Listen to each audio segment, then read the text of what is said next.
A Polícia Federal investiga uma possível invasão aos sistemas do Conselho Nacional de Justiça, o CNJ. A apuração foi aberta após um usuário cadastrado no sistema expedir um mandado de prisão contra o ministro Alexandre de Moraes, do Supremo Tribunal Federal. Quem traz os detalhes é o Pedro Teixeira. Boa noite, Pedro. Conta pra gente. Tudo bem, Felipe? Boa noite para você, para todo mundo que nos acompanha aqui no Arena CNN. A Polícia Federal foi acionada pelo Conselho Nacional de Justiça nesta quinta-feira para analisar uma ação incorreta em que uma pessoa, usando um usuário do Conselho Nacional de Justiça, publicou um mandado de prisão falso contra o ministro Alexandre de Moraes, mandado esse que teria sido indicado, determinado pelo próprio ministro. Na avaliação do Conselho Nacional de Justiça, essa foi uma inconsistência fora do padrão e, por conta disso, a Polícia Federal foi acionada. Eles seguem agora analisando as informações. Eu conversei com alguns integrantes do Conselho Nacional de Justiça que me disseram que apenas servidores e magistrados da Justiça Criminal têm acesso a esta plataforma, que é a plataforma do Banco Nacional de Monitoramento de Prisões. A conta que acessou o sistema e publicou este mandado falso já foi bloqueada e os serviços do banco já foram reestabelecidos. A operação já foi normalizada lá no Conselho Nacional de Justiça. Bom, a gente separou um trecho deste mandado falso de prisão contra o ministro Alexandre de Moraes, justamente para que vocês de casa possam entender o tom provocativo dado a este mandado publicado no Banco Nacional de Monitoramento de Prisões do Conselho Nacional de Justiça. Deixa eu pedir para o pessoal colocar na tela. Olha, abre aspas, dizia este mandado falso: espeça-se o mandado de prisão em desfavor de mim mesmo, Alexandre de Moraes. Publique-se, intime-se e faz o L, fecha aspas, diz o documento, dando a entender que o ministro seria apoiador do presidente Lula. O documento também indicava uma multa no mesmo valor da multa dada pelo ministro Alexandre de Moraes contra o PL, partido do ex-presidente Jair Bolsonaro. Volto com você, Felipe. Muito obrigado, Pedro, pelas informações. Eu vou ter que ensaiar aquele trava-língua, né? O peito do pé do Pedro que eu fui falar. Pedro, conta pra gente. Quase tropecei aqui. Yuri, esse caso tem um quê jocoso aí, mas também tem um quê preocupante de uma invasão de um sistema. Como é que você avalia esse episódio? Sem dúvida. Boa noite a todos aqui, Sila, Paulo e todos os colegas. Sem dúvida. Primeiro, preocupante de um órgão importante da justiça como o CNJ ser vulnerável a um ataque desse. Inegável, não dá para dizer que não tem um pouco de bom humor ali o ataque. Mas é um ato, sem dúvida alguma, criminoso. E a grande questão disso é o quanto isso é uma consequência de todo o momento de conflito institucional que a gente viveu. Vai ter gente que acha que o STF está errado em um monte de ações, que o ministro, não só Alexandre de Moraes, mas outros, mas o ministro Alexandre de Moraes acabou personificando essa crítica extremada ao Supremo Tribunal Federal, ao papel que o Judiciário e o Tribunal Superior Eleitoral tiveram nos últimos anos, e essa crítica de que haveria algum viés. No fundo, assim, trata-se de um ato criminoso, isso acho que é inegável e que precisa ser apurado. E, de novo, não só um órgão como o CNJ, mas quaisquer outros órgãos, inclusive o próprio TSE, que teve também o seu sistema administrativo, não o sistema de urnas, antes que se distorça qualquer tipo de informação. Também o sistema de computação administrativa do TSE, houve aquele fato que foi investigado pela PF, etc. Todos esses sistemas eletrônicos precisam ser mais bem protegidos, porque também esse tipo de ação criminosa se tornou uma, entre aspas, atividade política. É um assunto que a gente vai ter que conviver agora. Né? Exato. Quer dizer, cibersegurança e fake news são assuntos do dia a dia e tem que contar até 10, né? Lembra aquela coisa? Respira e conta até 10, até se acabar de ler e ver que no final estava escrito faz o L, né? Estava escrito faz o L, exatamente, o que dá a entender de que veio de alguém mais bolsonarista, até porque tem uma aplicação de multa por litigância de má-fé, emulando ali aquela decisão do Alexandre de Moraes contra o PL, o partido do Bolsonaro, pela tentativa de impugnar urnas apenas do segundo turno e apenas da eleição presidencial, onde houve a derrota ali do partido que teve vitórias em decisões, em disputas parlamentares, né? Formou ali a maior bancada da Câmara dos Deputados com 99 deputados. Então tem um lado jocoso, mas traz à tona, mesmo que por um meio ilegal, de volta uma discussão que tem sido muito sensível nesse momento, Sila, dessa alegação bolsonarista de que houve uma injustiça no processo eleitoral em razão das decisões do Alexandre de Moraes no TSE contra ali militância bolsonarista ou alguns comunicadores. Tem questões do Alexandre de Moraes que a gente pode considerar como questionáveis, né, mesmo nós não sendo juristas aqui, mas a questão da urna eletrônica e da credibilidade do nosso sistema eleitoral, infelizmente, ficou chamuscada depois dessa eleição, um sistema eleitoral que funciona muito bem e que vai ser difícil voltar ao que era, né? Então, esse tipo de assunto acho que vai continuar pipocando e né, a gente chama de negacionismo eleitoral. É um assunto que nos Estados Unidos, por exemplo, depois de Trump, tem seguidores e tem inclusive candidatos que têm como bandeira o negacionismo eleitoral, não aceitarem o resultado, no caso de Trump, da eleição dele. Aqui no Brasil, isso também, infelizmente, veio para ficar, pelo jeito. Paulo Cruz, a gente sabe que tem muitas formas legítimas de críticas, tem outras que nem tanto.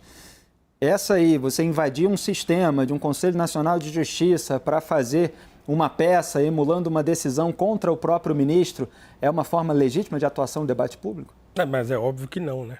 É aquele famoso suco de Brasil, né?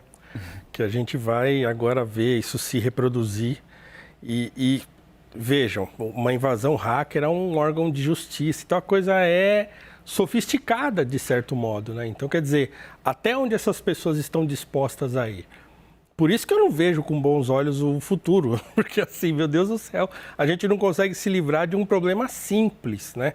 Que é um problema, questionamento da urna eleitoral e tal, isso assim, era um assunto que já devia estar encerrado, por tudo que já se falou a respeito, mas não. Então, eu acho que isso aí vai se tornar, como a Sila falou, uma coisa constante, com a qual a gente vai ter que lidar, e as próprias instituições da justiça vão ter que aprender a lidar com isso de forma a se prevenir e a punir também quem assim proceder. Mas é muito triste isso aí, né?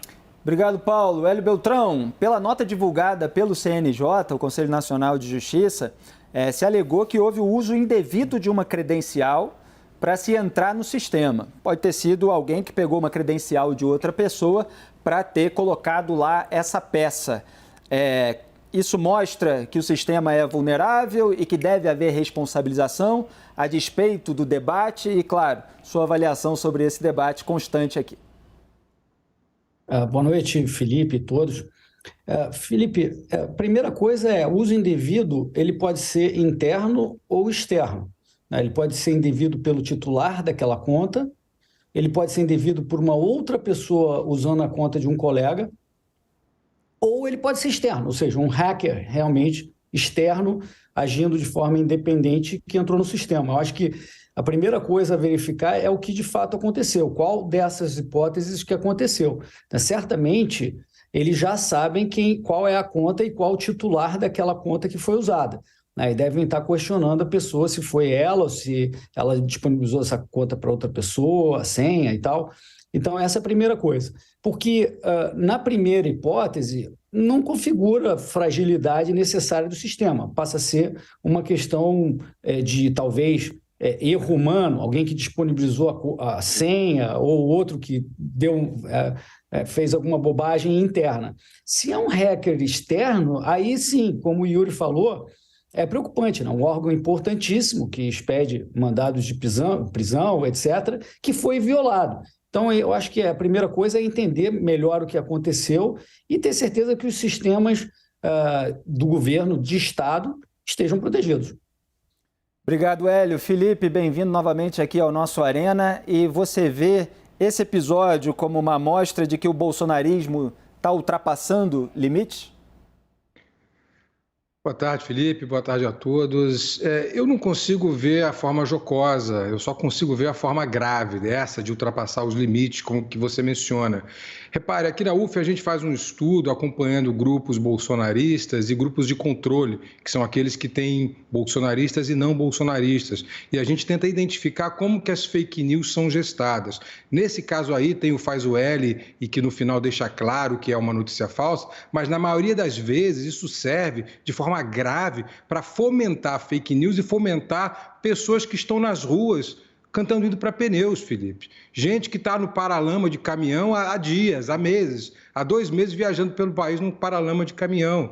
Isso é muito grave e a gente tem que ver com a gravidade devida. Há falsos jornalistas, e aí que eu quero entrar, que fomentam esse tipo de notícia quando não tem essa parte que você no começo chamou de jocosa e que identifica a fake news, que utilizam para divulgar essas fake news como se verdade fossem e para incentivar essas pessoas que hoje, por exemplo, estão aí na frente dos quartéis. Então, eu vejo com muita preocupação e acho que mais do que apurar essa quebra de sigilo, não, né? Essa invasão de um possível hacker, é identificar toda a cadeia produtiva de fake news que vem assolando o país há quase uma década. A gente tem que identificar muito bem isso. Eu vi que vocês há 2 ou 3 dias estavam falando sobre punições a jornalistas, a redes sociais que saíram do ar, mas não são jornalistas. A gente tem que ter muito cuidado com isso.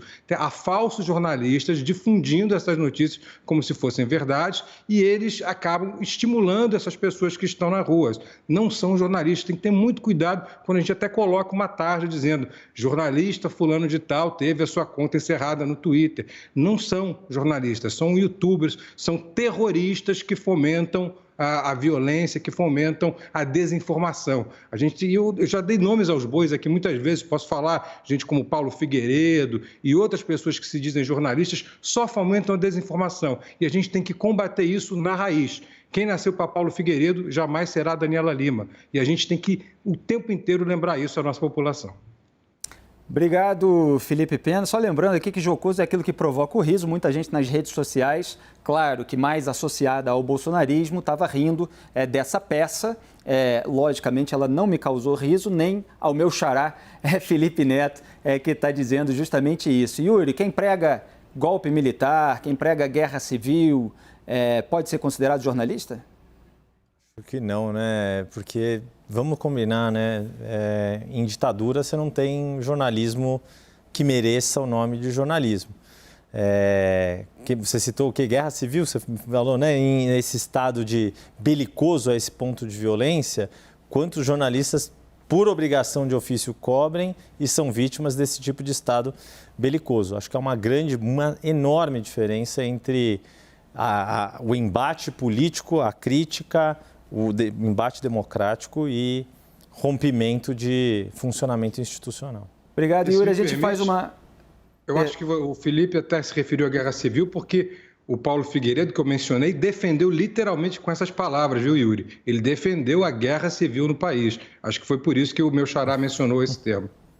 Obrigado, Felipe. São vários bolsonaristas, evidentemente, pregando daquele núcleo mais raiz. Não são todos os eleitores que votaram em Jair Bolsonaro contra o Lula. A gente não pode nunca generalizar e faz todas as distinções de nuances aqui, mas tem muitos ali com uma agenda bastante radical e aí cada um aponta especificamente aquele que julga integrar esse grupo.